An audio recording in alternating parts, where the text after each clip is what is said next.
Wenda tamasha la Freshers Party likawarudisha pamoja Fidovato pamoja na Machali wa Tundu, ushirikiano ambao ulikuwepo kipindi cha nyuma na kufanya kazi pamoja, lakini pia Fidovato alijitolea kuwasimamia Machali wa Tundu na tuliona kazi zao walizofanya kwa pamoja pia zilifanya vizuri, lakini hapo katikati ilikuja kutokea sitofahamu ambayo amna hata mmoja amewekaga wazi ni kipi ambacho kilifanya wakatengana, na mwisho wa siku tukaona Machali wa Tundu kupitia peji yao ya Instagram waliweka notes pale kuwa kwa sasa hawafanyi kazi tena na kikundi cha Vato Loko na hawafungamani nacho.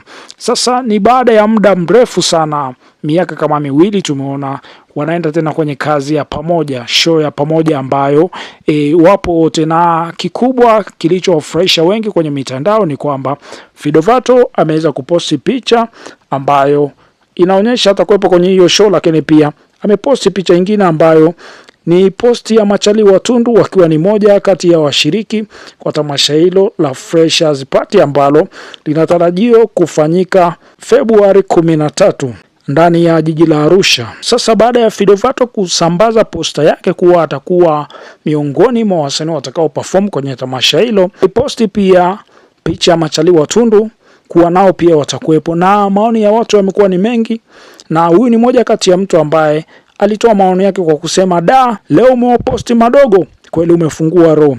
Na Fidovato akamjibu akamwambia, we nani alikuambia roho yangu imefungika?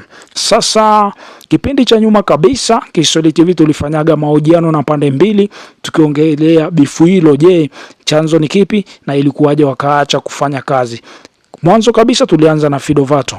Vipi uhusiano wako na Machali wa Tundu umeishi wapi? Fidovato alichojibu kilikuwa ni hichi hapa. Ulikuwa ni moja kati ya watu ambao wana mchango mkubwa sana kwenye muziki wa Machali wa Tundu. Lakini sasa hivi tunaona hampo pamoja. Sijui ni hampo pamoja au kuna vitu vinaendelea chini ya carpet. Hebu tujuze kidogo.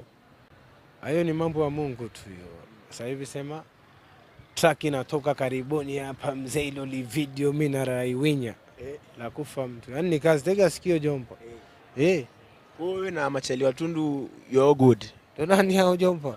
Machali wa Tundu. Watoto wako wa Tundu wengi huko mtaani, Machali wengi tu. Wapi sasa hao?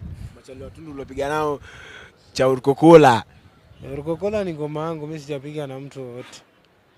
Sasa unaniambia Machali wa Tundu wajui kabisa? Si wajui kabisa.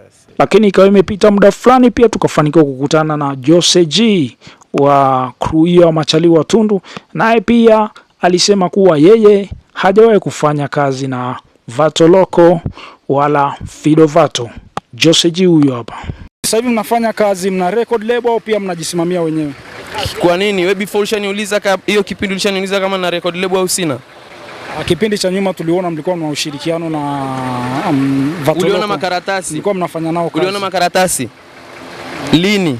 Sasa unaweza ukaniambia pia vipi mabifu katika muziki wa hip hop yana mchango katika kukuza muziki au yanabomoa? Unaweza pia ukanidondoshia ujumbe wako kwenye comment. Hii ni Kiswahili TV na jina langu mimi ni Deco B.